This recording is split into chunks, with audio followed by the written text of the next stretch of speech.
Bonjour à tous. Patrick Gimonet qui va nous parler de l'efficacité en entreprise avec l'adoption des usages de Teams. Mais avant, évidemment, les sponsors sans qui l'événement n'aurait pas été possible. Et donc, la petite vidéo de nos sponsors.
Ça devrait.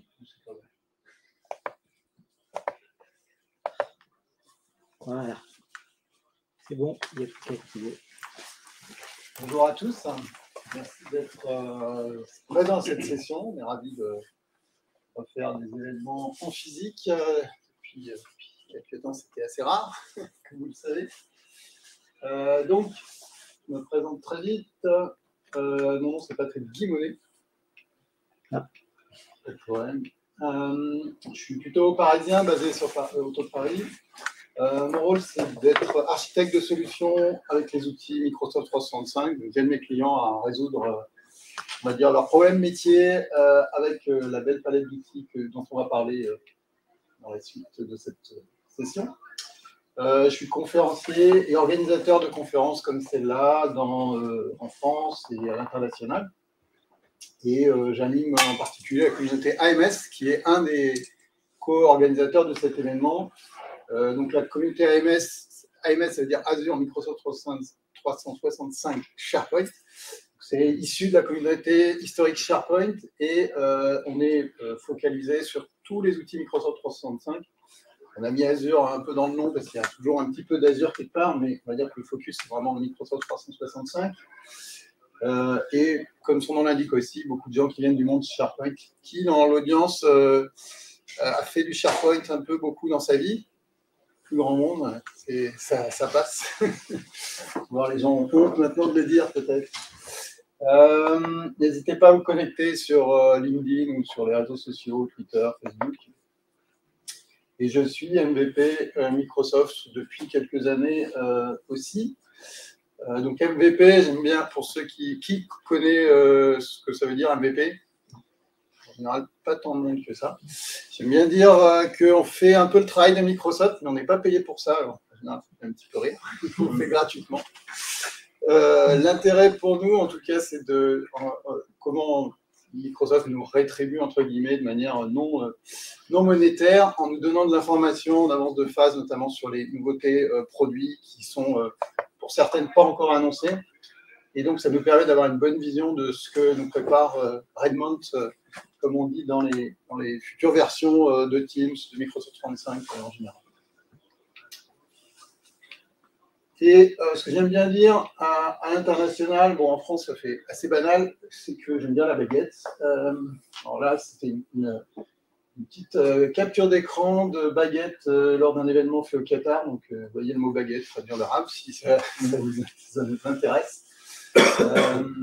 Mais voilà, ce que j'aime bien, c'est que le pain, dans tous les pays du monde, il y a une sorte de pain assez typique. Donc, ça fait écho à différentes...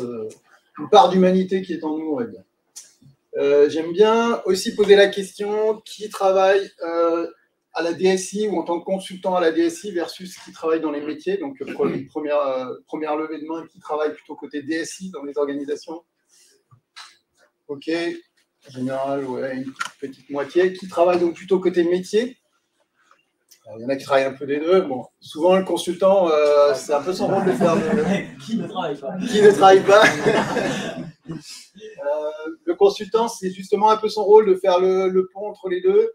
Ce que j'aime bien dire, c'est que pour qu'un projet Microsoft 365 ou Teams marche, puisqu'on va parler plutôt se focaliser sur Teams, ou un projet Power BI, ou un projet, tout ce qui tourne autour de la Power Platform aussi, évidemment, il faut absolument que les gens métiers communiquent avec la DSI ou avec les gens techniques et réciproquement.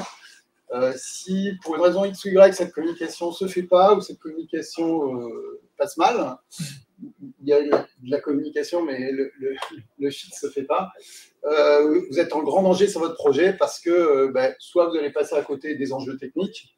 Alors, plus les technos se développent et je dirais souvent, c'est plus un problème. Il n'y a plus de problème technique dans le sens où on pouvait les avoir il y a 10 ou 15 ans où on passait du temps à déployer des serveurs, déployer des choses techniques. Aujourd'hui, avec le cloud, il y a beaucoup de choses qui se sont simplifiées. Malgré tout, il y a quelques petits ou gros points techniques auxquels il ne faut pas passer à côté. Et donc, si vous ne parlez pas avec la technique, vous allez rater des points importants qui peuvent être bloquants pour tout le reste du projet. Et si vous passez à côté de la discussion avec les métiers, vous passez probablement à côté de beaucoup de choses, des enjeux, de pourquoi vous allez faire le projet, quels sont les objectifs métiers de votre client, de votre entreprise, de votre organisation. Et du coup, voilà. Donc, n'oubliez ni l'un ni l'autre. Et le mieux, c'est que les gens se parlent dans les deux sens. Merci à nos sponsors, sans qui, évidemment, tous ces événements seraient impossibles. Donc, n'hésitez pas à rencontrer les gens des sponsors, aller sur leur session, éventuellement discuter avec eux pour vous renseigner. Souvent, ils ont des compléments de solutions qui sont très intéressants pour enrichir, je dirais, le produit Microsoft de base. Donc, n'hésitez pas. Donc, la conférence spécifiquement de cet après-midi, elle consiste à parler de Teams et comment on peut aller améliorer le déploiement de Teams ou utiliser réellement Teams dans votre organisation pour les meilleures pratiques du terrain. Donc, le plan va être assez simple. D'abord, premier point, pourquoi Teams? Alors, c'est une première question peut-être à tout le monde. Est-ce que vous êtes qui est convaincu en fait de l'intérêt de Teams et de déployer Teams dans son organisation? Il y a pas mal de gens convaincus a priori. Qui n'est pas convaincu en fait pour des gens qui se disent pourquoi on devrait déployer Teams plutôt que rester peut-être sur des pratiques autour du mail ou d'autres. N'hésitez pas à lever la main si c'est ce que vous pensez. Donc, il n'y a pas trop de gens non convaincus. Donc, c'est déjà une première phase. Évidemment, si on va revenir là-dessus, mais c'est la première chose. Si on va déployer Teams, il faut un petit peu être convaincu des apports que ça peut avoir dans l'organisation. Après, on parlera de comment Teams, donc comment concrètement on va déployer Teams dans une organisation, comment on va s'y prendre en termes de projet, en termes de sponsors, qui on doit convaincre peut-être en premier, etc., pour que ça marche bien. Et après, on ira un peu au-delà de Teams, suivant le temps qui nous reste. Ça va plus ou moins vite sur cette dernière partie, c'est pour donner des perspectives au-delà de vraiment Teams, du cœur de Teams. Alors, pourquoi Teams? Moi, avec mes mots et mon expérience, déjà, c'est un outil qui a plus de 5 ans. Donc, on a fêté cette année les 5 ans de Teams, donc c'était au mois de mars. Donc là, on est plutôt vers la 6e année. C'est un outil qui a très, très rapidement mûri, évolué, etc. au cours de ces 5 années. Donc, aujourd'hui, on a vraiment un outil qui commence à être réellement mature, moi, je trouve. Ce qui n'était pas le cas il y a 2 ans, il y a 3 ans. On était vraiment sur un produit qui évoluait beaucoup. Là, je dirais que ça commence à se stabiliser. Et du coup, ça devient vraiment plus forcément, on l'a vu en posant cette petite question, c'est plus forcément Je dirais une question vraiment philosophique de savoir si on va déployer Teams, c'est plutôt dans la plupart des organisations, c'est comment on va s'y mettre ou comment on va réellement l'utiliser, parce que le Covid a fait que dans beaucoup d'endroits, il est déjà déployé, au moins pour la partie réunion. Amélie, tu veux une intervention? Non, non. Alors, j'aime bien dézoomer un peu. Si on parle de Teams, évidemment, on parle tout de suite de l'écosystème Microsoft 365, puisque c'est un élément de tout un écosystème. Alors, j'aime bien rappeler ce que c'est, parce que ce n'est pas clair pour tout le monde en général. Les idées sont assez confuses. Déjà, on a la partie, on va dire, pour faire simple, Office 365, qui sont les services en ligne. Aujourd'hui, on a à peu près 30-35 services avec une licence 3 E5. Donc, c'est beaucoup de petits ou gros outils. Un des gros intérêts de Teams dans l'historique des années passées, c'est qu'avant Teams, il fallait aller voir son client et lui expliquer, voilà, vous avez plein d'outils, on va commencer à vous expliquer tous ces outils, et puis après, on va peut-être essayer de voir à résoudre vos problèmes. Teams a cette magnifique capacité à intégrer quasiment tous ces outils, et on va pouvoir utiliser Teams un petit peu comme frontal de tous ces outils potentiellement. Et donc, du coup, on peut aller voir le client en leur disant commencez à apprendre Teams, ou à apprendre à vos utilisateurs à utiliser Teams. Et après, du coup, on pourra leur donner un bout de Power BI, un bout de Stream, un bout des autres outils, sans les former forcément sur tous les outils, ou en tout cas, pas former tous les utilisateurs à tous les outils, ce qui est quand même très compliqué. Donc, Office 365, c'est la base des outils de services en ligne. Si on parle de Microsoft 365, on rajoute des licences Windows, puisqu'il faut bien attaquer tout ça à partir d'un PC. Donc, certains utilisent des Mac, donc Microsoft ne vend pas de licence Mac, mais si vous utilisez un PC, vous avez une licence Windows dans votre bundle Microsoft 365. Et Microsoft aussi développe beaucoup de ses applications, si ce n'est toutes, quasiment pour un accès mobile. Donc, vous pouvez mettre en avant, en tout cas, tout un nombre de scénarios d'utilisation via le mobile. Et pour ça, dans les licences Microsoft 35, vous avez non pas des licences mobiles, puisque Microsoft cible iOS, Android, mais par contre, ils vous vendent des logiciels d'administration et de gestion de ces mobiles. Donc, c'est EMS ou Intune, si on veut retenir les noms principaux. Alors, tout ça, c'est bien, mais c'est pourquoi faire? Pourquoi faire? Moi, j'aime bien dire qu'il y a 5 grandes catégories d'usage. La productivité personnelle, vous avez déjà un certain nombre d'outils pour gérer votre propre liste de tâches, votre propre contact, votre propre calendrier, etc.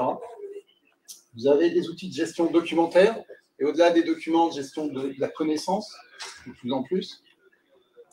Il y a 2 catégories qu'on retrouve, et souvent, tous les utilisateurs ou les clients ont tendance à mélanger un peu les deux, parce que déjà, au son, les 2 mots sont assez similaires, communication, collaboration. En fait, c'est très différent, et j'insiste lourdement là-dessus, et chaque fois, je pense que c'est utile de le faire. La communication, comme l'indique le petit logo, c'est la nécessité d'envoyer des messages à l'intérieur de l'organisation. Donc, c'est le porte-voix, c'est j'envoie un message à mon collègue, à mon équipe, à toute l'organisation éventuellement, si j'ai le droit et si c'est dans mon rôle. Mais l'aspect fondamental de la communication, c'est que j'envoie un message. Je n'ai pas forcément nécessité d'avoir un retour, ou ce n'est pas le but principal. Le but principal de communiquer, c'est d'informer et d'envoyer de l'info.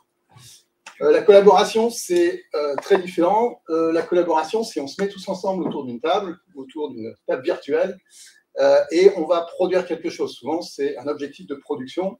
Alors, ça peut être dans l'industrie de produire des vrais objets, mais dans la plupart des organisations, ça va être produire des choses assez immatérielles, comme une réponse à un client, un nouveau site web, des choses comme ça. En tout cas, il y a quand même un aspect de production de quelque chose. Et ça, c'est ce qui différencie fondamentalement la communication de la collaboration. C'est cet aspect travail, on produit quelque chose. Et du coup, pour finir, pourquoi il faut faire la distinction entre les deux? Parce que ce n'est pas la même finalité, et du coup, les outils à utiliser ne sont pas les mêmes. On va le voir. 5e point, grand usage, on va dire, des outils Microsoft 365, c'est tout ce qui est processus métier.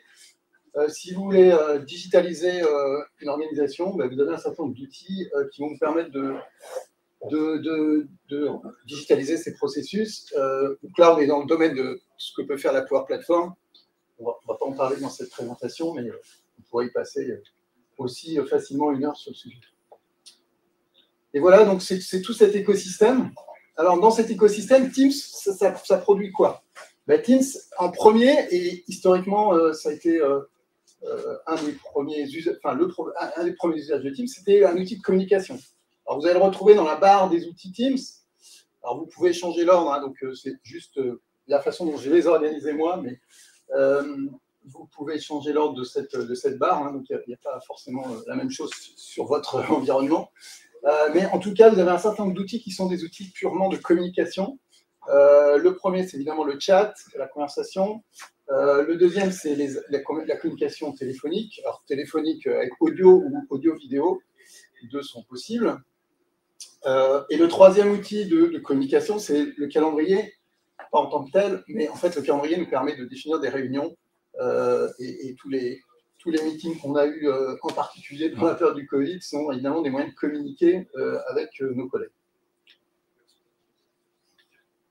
Alors, communication, collaboration, j'en ai déjà parlé, donc ce slide redit ce que j'ai dit, donc je vais passer assez vite dessus. Communication, c'est un premier niveau en fait d'échange d'informations qui doit nous permettre concrètement de collaborer. Donc la communication, c'est un prérequis à la collaboration, mais si on s'arrête à la communication, en fait, on peut échanger des messages dans tous les sens. Et dans certaines organisations, on retrouve ça dans ce que les gens appellent en général la réunionnite, par exemple, ou l'envoi de mails intempestif. C'est qu'il y a beaucoup de communication, mais au final, on n'arrive pas à avancer sur les sujets parce qu'on ne franchit pas cette étape qui permet de passer de la communication à la collaboration. Souvent, c'est parce qu'on va rester sur des outils très communicants. Et le mail en est un exemple. Le mail, si on l'utilise trop ou mal, ça ne va pas être un bon outil de collaboration. C'est un excellent outil de communication. On envoie très facilement un message à une personne bien ciblée, un groupe de personnes, même à toute l'entreprise. C'est pas très recommandé par les temps qui courent d'envoyer un mail à toute son entreprise, surtout si elle est grande, évidemment. Mais ça marche très bien. Techniquement, ça fait le job, il n'y a aucun problème. Par contre, si on s'envoie des mails comme ça dans tous les sens, avec en plus, si on rentre la problématique des attachements aux mails, ça va être un très mauvais outil de collaboration.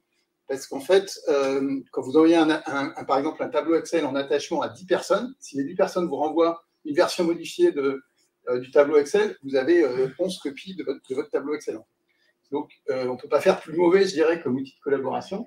D'où l'intérêt d'utiliser d'autres outils, comme Teams, par exemple, évidemment, qui va nous permettre de collaborer sur le même fichier Excel. Vous envoyez un message à 10 personnes et tout le monde va se retrouver sur le même tableau Excel. Donc, alors on peut aussi le faire avec du mail. On peut le faire si dans votre mail, vous envoyez juste un lien vers ce fameux tableau Excel que vous voulez, par exemple, mettre à jour.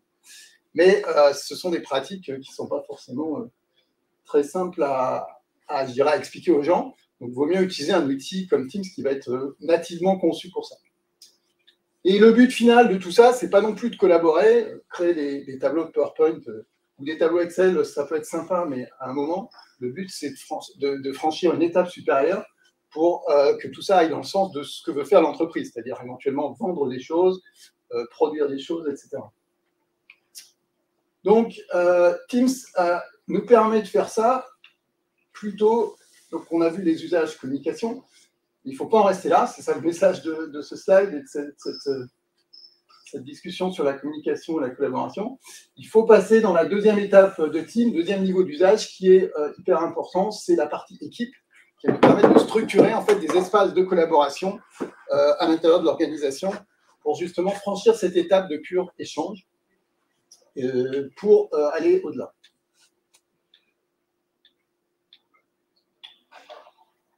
Donc ça, pour finir cette partie, là, on a un tableau de synthèse de tous les outils de Microsoft 365. Teams va se retrouver, ce qu'il faut bien voir, c'est que Teams va se retrouver un petit peu au milieu de ça. Alors, le mail reste important, donc je le mets aussi parce que les gens ont tellement l'habitude du mail et ça reste quand même un très bon outil de communication, hein, donc il ne faut pas forcément blâmer l'outil, enfin jeter le bébé avec l'eau du bain, comme on dit. Mais Teams va nous permettre en fait d'aborder cette partie de communication et collaboration et se retrouve vraiment au centre de toute la galaxie Microsoft 365. Bon, ça c'est Viva, c'est encore une autre histoire pour développer. Ce que j'aime bien pour reprendre la discussion de ce que j'ai dit tout à l'heure, c'est que Teams aujourd'hui, on peut vraiment le voir comme le front-end, l'outil qu'on met en visuel accessible à l'utilisateur pour intégrer dedans potentiellement tous les autres outils et notamment toute la gestion documentaire qui va être gérée par SharePoint techniquement parlant. Mais en fait, aujourd'hui, on peut dire à des utilisateurs, vous n'utilisez plus SharePoint, vous n'utilisez plus tous ces autres outils, utilisez juste Teams. Et en fait, s'il ne creuse pas trop, il ne se rendra même pas compte qu'il utilise SharePoint. Dans certains cas de figure, certaines organisations, ça peut être pratique si SharePoint a mauvaise presse, par exemple, ou les gens ont des mauvaises expériences passées avec SharePoint. Ça peut être très pratique de leur dire vous n'utiliserez plus SharePoint dorénavant, vous utiliserez Teams. C'est un petit peu faux, mais ça peut être très pratique. Alors, le mail, comparaison rapide entre le mail et Teams. Je vais assez vite parce que je voudrais passer plutôt du temps sur la partie projet, on va dire. C'est encore une autre façon de présenter les avantages de Teams versus le mail. Donc, sans reprendre tous les points, ce qui est important de dire, c'est que j'ai un collègue qui résume ça très bien, je crois que j'ai un slide après plus dit. Outlook, c'est une vision très personnelle, en fait. On joue perso, en fait, quand on trie ses mails, quand on gère sa messagerie, etc. Teams, quand vous organisez une équipe Teams, vous l'organisez pour toute l'équipe, en fait, puisque tout le monde va avoir la même chose. Donc, Teams, c'est un jeu collectif, en fait.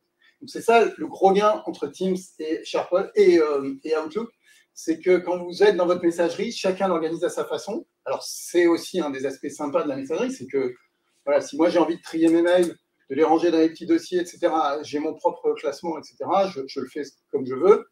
Je n'ai pas besoin de l'avis de mon collègue, je n'ai pas besoin d'interaction avec mon collègue, sauf que si mon collègue, par exemple, ne trie pas ses mails, lui, il a le droit aussi, mais on n'a pas forcément, au final, la même vue sur le projet, sur les échanges qui sont faits.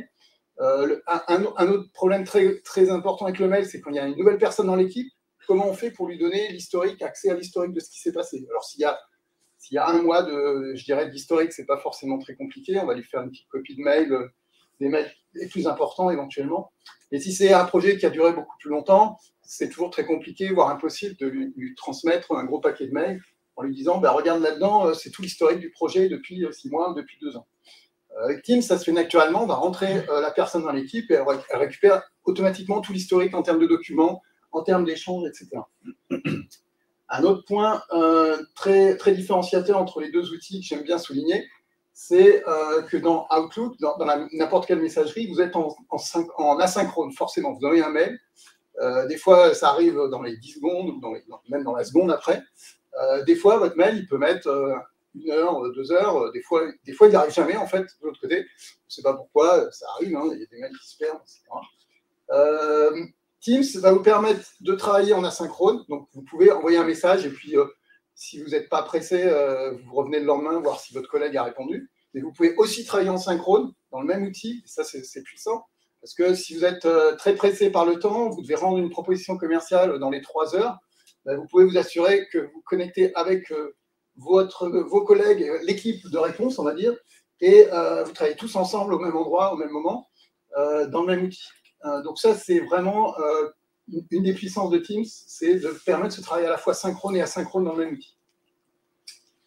Les derniers points fondamentaux, c'est que dans Teams, vous retrouvez tout associé à vos discussions. Donc il y a le flux conversation. Vous avez aussi tous les fichiers qui sont associés dans le même environnement, dans la même équipe.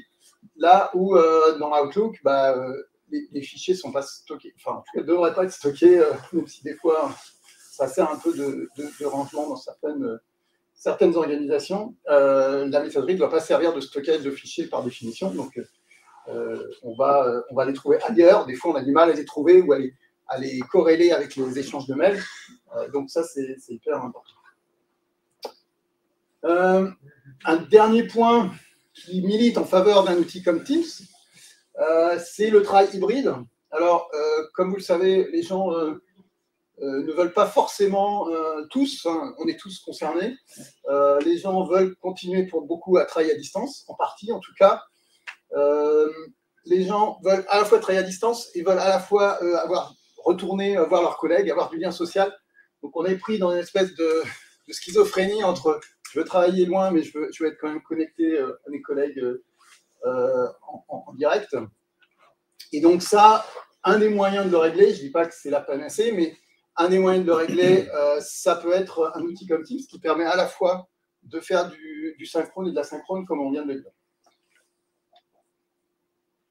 Donc aujourd'hui, la matrice, alors j'aime bien ce schéma qui dit qu'en fait, il y a 4 niveaux d'interaction possibles. En fait, soit vous travaillez dans le même temps en synchrone avec un collègue, avec vos collègues, soit vous travaillez en temps différé. Donc ça, c'est dans l'espace-temps, on est soit ensemble sur un même projet où on travaille chacun de son côté et on agrège les résultats. En horizontal, vous travaillez sur le même lieu, vous travaillez dans des lieux différents. Et du coup, ça vous fait 4 modes d'interaction possibles qui sont tous gérables plus ou moins bien, mais assez bien en général avec Teams notamment. Avec un outil comme le mail, c'est compliqué, par exemple, encore une fois, de travailler en synchrone. Si on se met à commencer à s'échanger des mails j'ai modifié le slide à telle page, etc., le collègue répond oui, enfin, on rentre dans une boucle où le mail est vraiment plus du tout efficace. Alors voilà, donc tout ça c'était pourquoi Teams, hein, pourquoi c'est une bonne idée de déployer Teams. Maintenant, comment on s'y prend? Alors, comment on s'y prend? Déjà, il faut comprendre que la plupart des organisations viennent du mail, donc de Outlook ou même des fois évidemment d'autres messageries. Mais c'est tout un écosystème, en fait, au-delà c'est pas un simple changement d'outil. On ne va pas passer de Outlook à Teams, on va passer d'un écosystème autour d'email à un écosystème ou une façon de travailler différente autour de Teams. Donc, si on prend le mail, la façon, on va dire, traditionnelle de travailler, c'est la messagerie pour les messages asynchrones, le téléphone ou quelque chose de similaire pour les messages synchrones. Si vraiment j'ai besoin d'avoir mon collègue en ligne à un instant donné. Et grosso modo, les documents, ils étaient sur des serveurs de fichiers. Ça peut être déjà, dans certaines organisations, sur des sites SharePoint, par exemple, ou sur du Dropbox, du Google Docs, tout ce que vous voulez. En tout cas, on est dans un écosystème où on a au minimum 3 outils principaux, en fait, hein, qui doivent interagir entre eux, plus tout un tas d'outils complémentaires, comme le calendrier, la gestion des contacts, etc. Teams, c'est c'est clairement un écosystème différent. Donc, les utilisateurs, ils peuvent être un peu perdus. Il y a des choses qui ressemblent, il y a des choses qui sont très différentes dans l'approche. Comme je l'ai dit, à mon sens, une des intégrations, une des forces de Teams, c'est que ces 3, donc la communication synchrone, la communication asynchrone et la gestion des documents sont vraiment bien, je dirais, intégrés dans Teams dans un seul outil. Donc on passe grosso modo de 3 outils à un outil. Donc normalement, si on explique bien aux gens et si on leur montre bien les façons de faire, ça doit plutôt être une amélioration. Alors, comme je l'ai dit, en fait, ça c'est un peu une vision un peu macro et un peu simplificatrice, puisque dans votre Teams, en fait, les documents sont en fait quand même gérés dans SharePoint. Après, vous avez d'autres outils complémentaires qu'il faut ou pas intégrer suivant le niveau de complexité qu'on veut mettre dans l'opération. On peut parler de planner, on peut parler de to-do, etc. Mais ce qui est important, c'est de bien comprendre que sur le côté gauche, on est dans un écosystème que les gens maîtrisent depuis maintenant des années. Et quand je dis des années, c'est de longues années, puisque l'email, en fait, a plus de 50 ans en fait, aujourd'hui. Donc, on ne fait plus, par exemple, de formation d'entreprise. L'email, tout le monde est censé savoir s'en servir. Par contre, Teams, c'est un outil récent, même s'il est de moins en moins récent et de plus en plus utilisé. Donc, il y a quand même une phase où on peut se dire qu'il y a encore besoin d'expliquer aux gens comment l'utiliser, comment faire des bonnes pratiques, etc. Donc, en termes d'accompagnement, évidemment, ça va pas être la même histoire. Tout cet accompagnement pour passer d'un écosystème à l'autre, il faut l'envisager pour ne pas tomber à côté de la plaque. Il faut l'envisager dans ce qu'on pourrait appeler la culture de l'entreprise.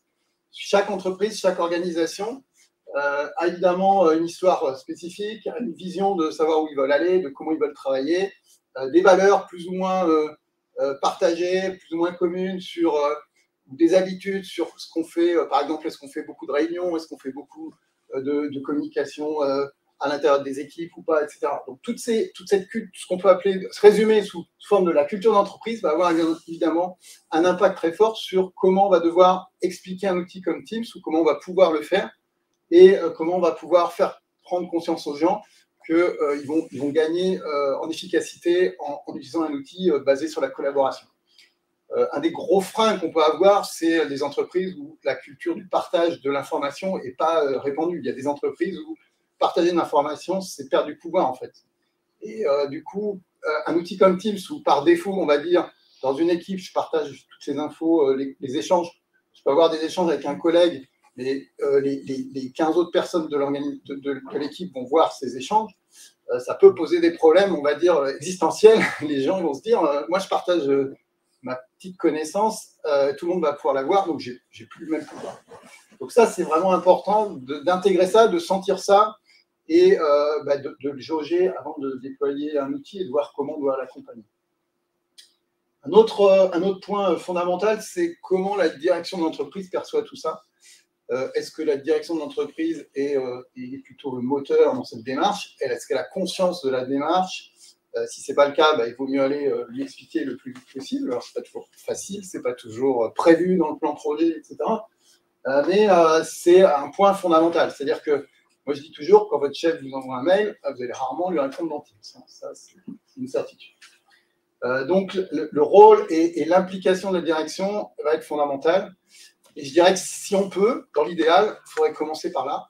Parce qu'une fois que votre chef ou le chef de votre chef a compris l'intérêt de collaborer, de partager de l'information dans un outil comme ça, et qui sait le faire, parce qu'il y a deux niveaux de blocage, en fait. Il y a des gens qui refusent, soit pour des bonnes, souvent pour des mauvaises raisons, et il y a des gens qui sont prêts à le faire, mais qui n'ont pas les clés, qui n'ont pas les codes, qui n'ont pas eu la formation, on va dire, initiale nécessaire pour utiliser le nouvel outil. Donc, les impliquer le plus tôt possible, c'est évidemment un gage de réussite et du fait que, pareil, même remarque, si votre chef vous envoie un message dans Teams, vous allez rarement lui répondre par mail. Donc, si votre chef travaille naturellement dans Teams, toute l'équipe va naturellement s'y mettre assez rapidement. Mais encore faut-il qu'on leur ait donné les clés et le moyen de garder leur position hiérarchique, on va dire, à travers l'outil, qui ne voient pas ça comme une menace à leur rôle de manager, globalement. Alors, un déploiement Teams, c'est quoi? Déjà, ça commence forcément quelque part par un projet technique, même si c'est un tout petit bout de l'ensemble du sujet. Ça peut être très simple si tout est déjà configuré, si votre tenante est nickel, si vous avez un super débit réseau avec de la fibre, etc. Tout va bien, ça va prendre quelques jours, voire 0 jour. Par contre, il peut y avoir un certain nombre de points techniques qui peuvent être bloquants. Évidemment, les aspects réseau, les aspects sécurité sont à prendre en compte. Le déploiement des mobiles est aussi un enjeu important si on veut étendre l'usage au-delà du PC classique. Donc, le projet technique, évidemment, à sa base, est important parce que c'est quelque chose qui va permettre des choses ou les bloquer. C'est-à-dire que si, par exemple, les téléphones ne sont pas bien configurés, on n'arrive pas à avoir d'installation de Teams correcte sur ce téléphone, c'est tout un pan d'usage qui va pas être possible. Donc, les projets ou le projet technique associé est important pour ça. Par contre, il ne faut vraiment pas se limiter à ça. Alors, l'autre sujet fondamental, c'est la gouvernance. Donc, la gouvernance, c'est quoi? C'est tout simplement, c'est un mot un peu grossier ou galvaudé, suivant les cas. C'est définir des règles, en fait. Qu'est-ce que j'ai le droit de faire? Qu'est-ce que je n'ai pas le droit de faire?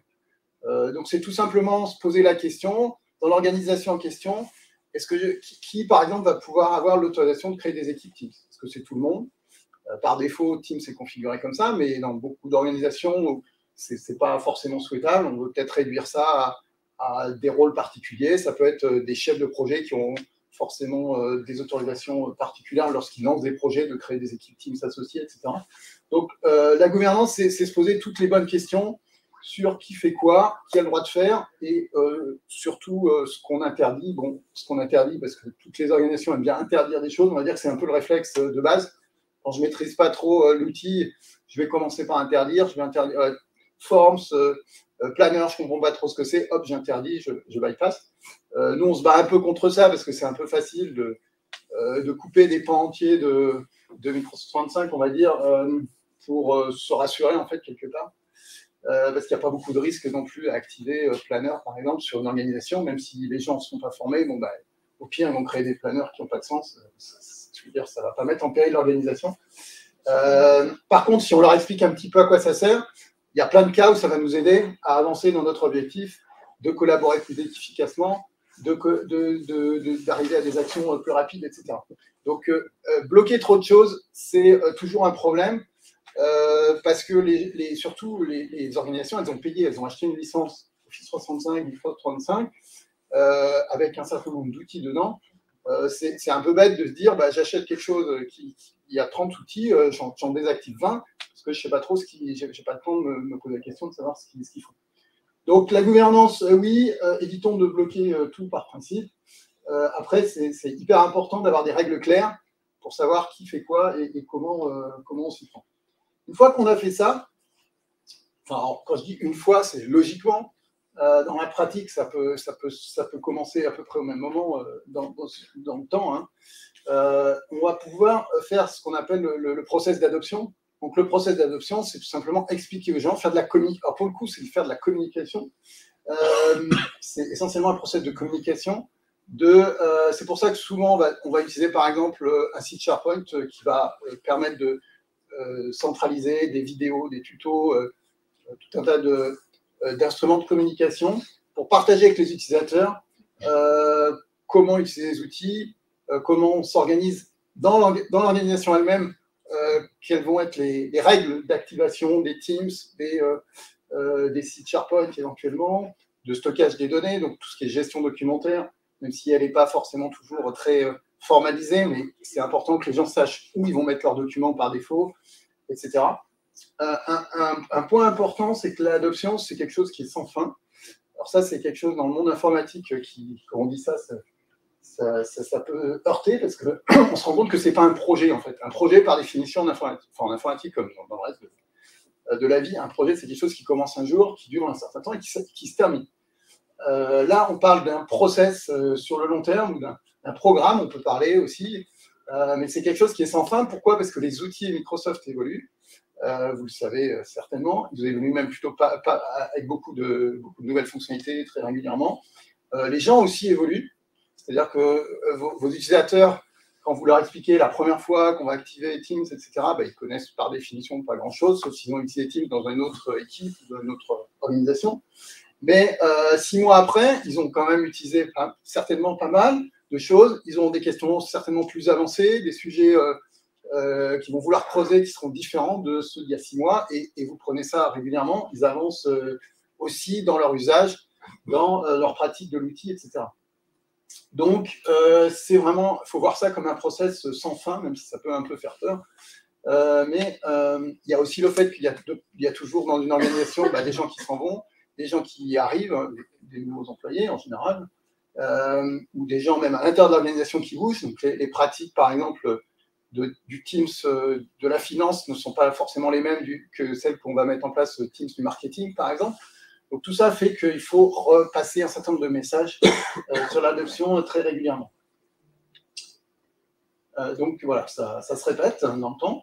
Et du coup, la gouvernance aussi, il ne faut pas oublier que les règles qu'on s'était définies au lancement du projet, en général, elles sont peut-être plus valables ou elles doivent être adaptées. Tout simplement parce que allez, si on se dit que dans la première itération de la gouvernance, par exemple, on n'a pas activé un outil comme Planner parce qu'on s'est dit, oh là là, c'est trop compliqué, on ne va pas expliquer aux gens, même si, encore une fois, ce n'est pas la bonne pratique que je recommande, mais ça arrive très souvent. On peut se dire que 6 mois après ou 1 an après, c'est peut-être une bonne idée de l'activer. Donc, il faut toujours régulièrement se reposer les questions des règles qu'on s'est définies, des autorisations qu'on s'est donné ou pas. Par exemple, au début du lancement du projet, on s'est dit il n'y a que quelques administrateurs qui peuvent créer des teams, parce qu'on ne voulait pas que ça parte dans tous les sens.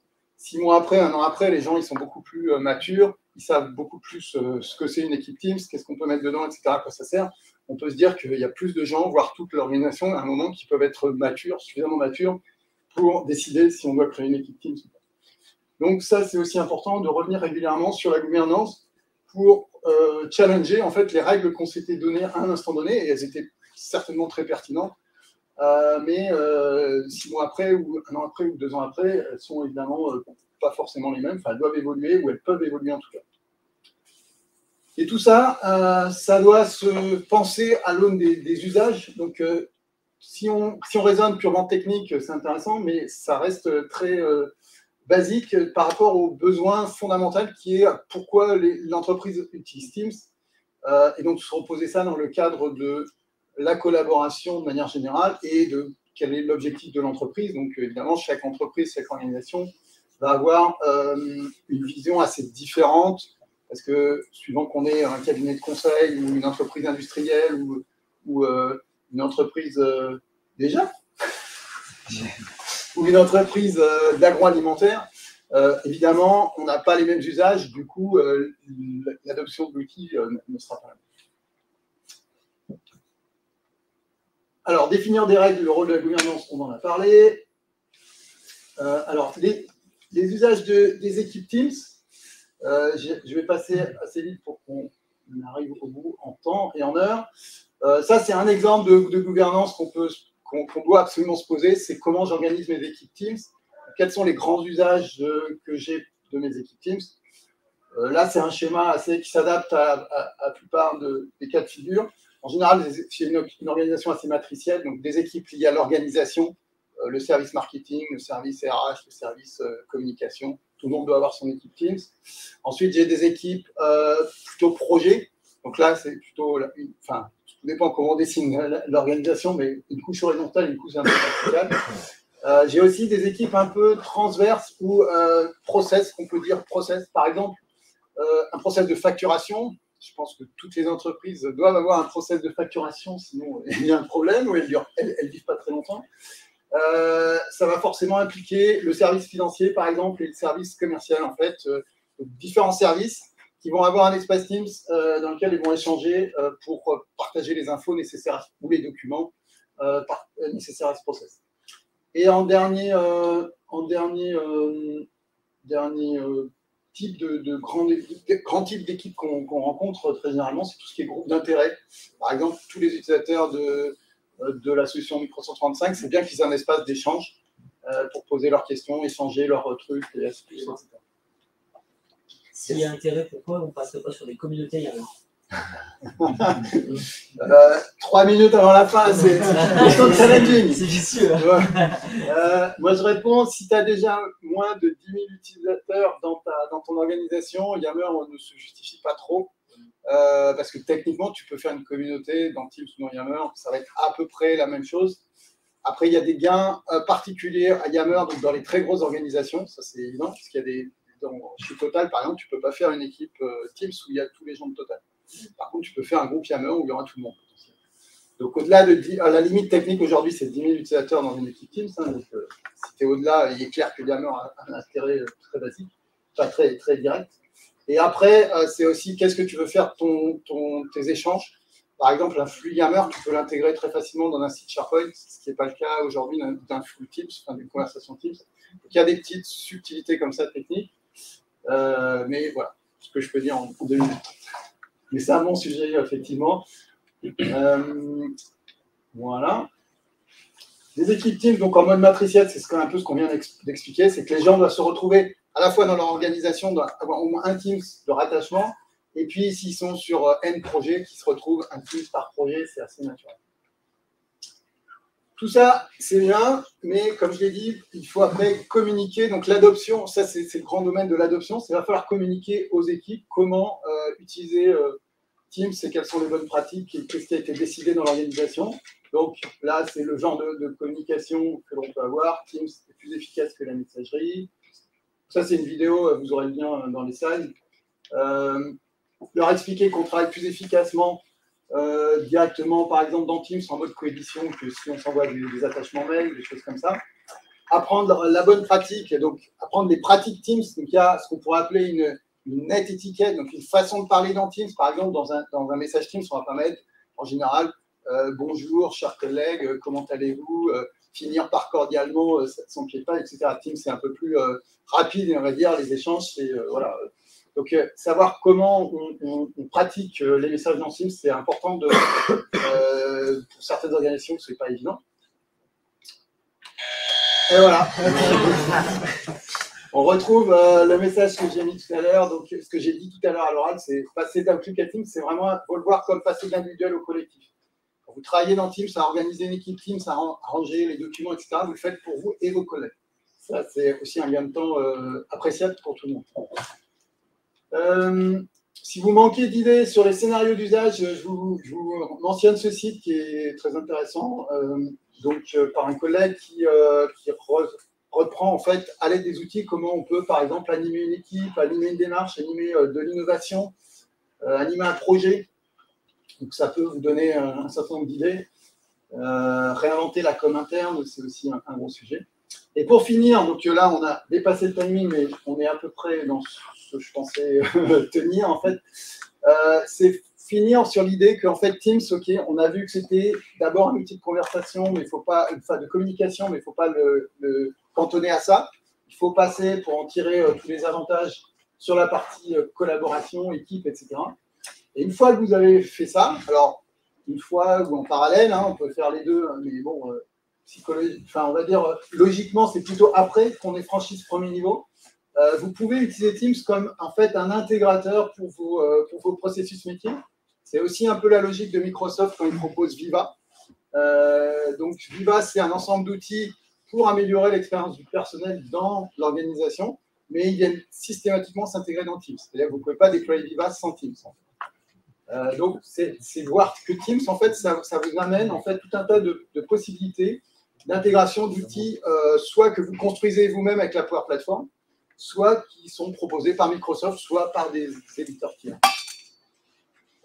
Et ça n'est possible que par... non, c'est notamment possible, pardon, il y a plusieurs possibilités d'intégrer en fait des outils dans Teams, mais c'est notamment possible, la principale fonctionnalité, c'est ajouter un onglet dans Teams. Donc là, vous avez le menu standard. Quand vous essayez d'ajouter un onglet dans Teams, vous pouvez en fait intégrer dans votre équipe Teams, votre espace Teams en question, par exemple, le tableur Excel qui va bien, un site web qui va bien, un Power BI qui va bien, etc. Voilà, je vais en rester là. Je vais en arriver juste. Alors, j'ai quelques slides supplémentaires, mais on a effacé les idées. Et je voudrais juste vous montrer le slide de conclusion. Voilà. En fait, l'idée, c'est de dire, l'idée qu'ici, il faut retenir une seule idée de cette présentation, c'est que le pouvoir de transformation de Teams, il va aller du plus simple à le plus compliqué, le plus important, lorsque vous mettez en place l'aspect communication d'abord, l'aspect collaboration et l'aspect intégration des processus métiers. Donc, c'est une espèce de chemin continu vers la transformation complète de l'entreprise. Voilà, merci. Et puis, je reste à votre dispo s'il y a des questions, pas dépasser trop le timing.